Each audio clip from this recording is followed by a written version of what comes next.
그래서 여러분이 어떻게 보면은 가장 이제 관심이 있을 이제 채용 계획에 대해서 제가 간략하게 말씀을 드릴게요. 저희가 통상적으로 이제 상반기, 하반기 두 번 이제 모집을 합니다. 모집을 하는데 보통 이제 상반기에는 5월, 하반기에는 11월에 이렇게 모집을 하고요. 모집 인원은 한 60에서 한 80명 정도 이렇게 운영을 합니다. 작년 하반기 같은 경우에 모집을 할 때 저희가 직군별로 모집을 했어요. 마케팅 직군, 영업 직군, 개발 직군, 홍보 직군 이런 식으로 모집을 했었습니다. 올해는 기존에는 그냥 모집을 해가지고선 직군을 나중에 이제 적성에 맞게끔 이렇게 배치를 했었고요. 올해부터는 직군을 나누지 않고 지역을 좀 나눠가지고선 저희가 모집을 하려고 하고 있습니다. 예를 들어서 강원도 지방이 될 수가 있고 대부분 수도권이 가장 많겠죠. 점포술도 있고 영업이라든지 개발이라든지 상품이라든지 이런 것들도 다 있으니까요. 이런 식으로 모집을 할 예정이고요. 하반기에도 이런 식으로 모집을 할 예정입니다. 그래서 이제 공채 단계에 대해서 여러분이 좀 궁금하실 텐데요. 첫 번째 서류 전형이 있습니다. 서류 전형의 기본은 가장 중요한 게 어떻게 보면은 학점일 수가 있겠죠. 학점을 저희가 기본으로 둔 게 3.0이에요. 3.0. 요새 3.0 넣기 쉬운가요? 아, 그래요. 저희 때는 쉽지 않았어요.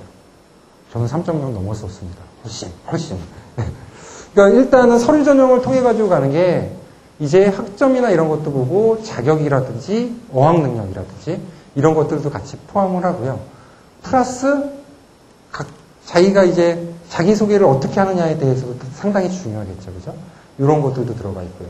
절대로 거짓을 적어서는 안 됩니다. 저도 이제 면접 요원으로 해가지고서 워크 샘플 면접에도 들어가고 그랬었는데 보면은 이제 보다 보면은 이제 이력서에 있는 사진이랑 하물며 사진이랑 실물이랑 매칭이 안 되는 경우도 있어요. 예. 물론 이제 서류 전형을 통과하기 위해서 이제 예쁘게 꾸미고 이러는 것들은 좋죠. 근데 최소한의 자기 얼굴의 정체성은 판단할 수 있게끔 해주시는 것도 어떻게 보면 중요한 것 중에 하나죠. 딱 봐가지고선 생긴 게 많이 다르다. 그러면은 이거 거짓이네라고 이렇게 판단할 수가 있겠죠. 그죠? 네. 그러니까 서류 전형에는 이제 저희가 기본적으로 학생의 본분을 다하면서 이렇게 제대로 잘 했는지에 대해서 보고 플러스 알파로 경력이라든지 경험이라든지 관심이라든지 여러 가지 유통 분야에 관련된 활동이라든지 이런 자격증이라든지 이런 것들을 봅니다. 그리고 서류 전형에서 저희가 HR팀에서도 같이 보고요. 저희 실무자들도 몇 명 투입을 해서 같이 봅니다. 그래서 일단 그 서류 전형을 통과를 하게 되면은 1차 면접을 보게 되어 있습니다. 1차 면접도 4가지 종류로 보게끔 되어 있어요. 첫 번째, 워크 샘플 평가. 두 번째, 토론 면접. 세 번째, 임원 면접, 사원 면접. 이거 꺼주세요. 이거 죄송합니다.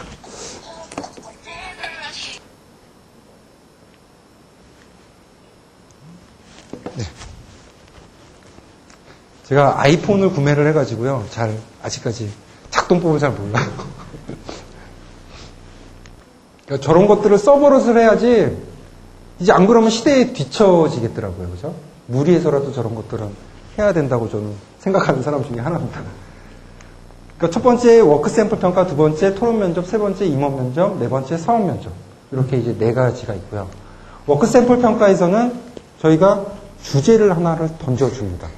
예를 들어서, 패밀리마트에서 PB 상품을 개발을 활성화할 수 있는 방안에 대해서 얘기를 하라고 합니다.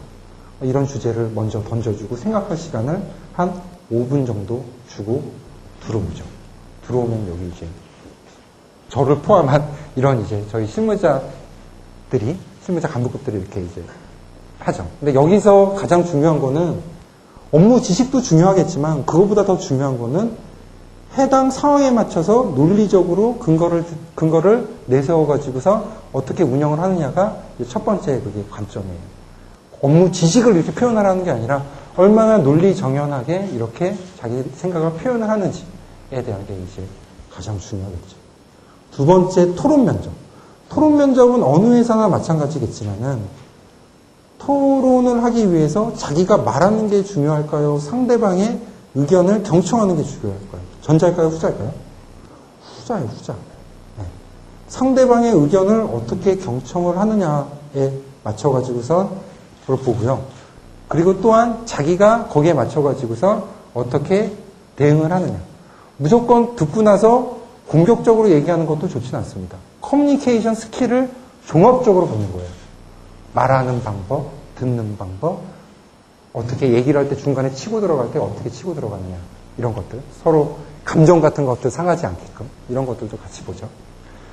다음은 임원 면접. 임원 면접 같은 경우에는 저희 인성 있죠. 아까 3가지 말씀드렸죠. 그런 것들에 대해서도 같이 중점적으로 해서 보고요. 위아래도 마찬가지로 워크시 샘플이나 토론 면접도 아까 말씀드렸던 3가지 인재상에 맞춰가지고서 이거를 골라냅니다. 4번째는 사원 면접. 사원 면접은 저희 보강 패밀리마트에서 근무한 지 3년 미만 사원들의 대상으로 해서 그분들이 이제 면접을 봐요.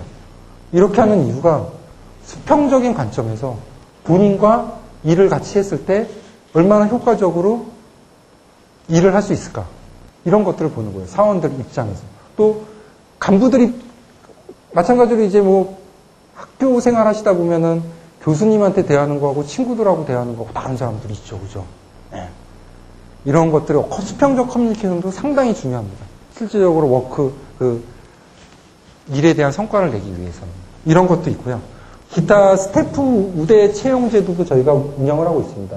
그 패밀리마트에서 근무를 8개월 이상 근무를 하고 스태프로. 그리고 이런 것들은 이제 홈페이지에 잘 나와 있거든요. 이거는 참고해가지고 이따가 질문사항 있으시면 질문 받는 걸로 하고요. 일단 제가 준비한 것까지는 여기까지입니다. 그래서 첫 번째 저희 회사에 대한 소개에 대해서 제가 설명을 드렸고요. 2번째는 저희 인재상, 그리고 직군, 그리고 3번째는 MD에 대한 업무들, 4번째는 채용 계획에 대해서 간략하게 제가 설명을 드렸고요.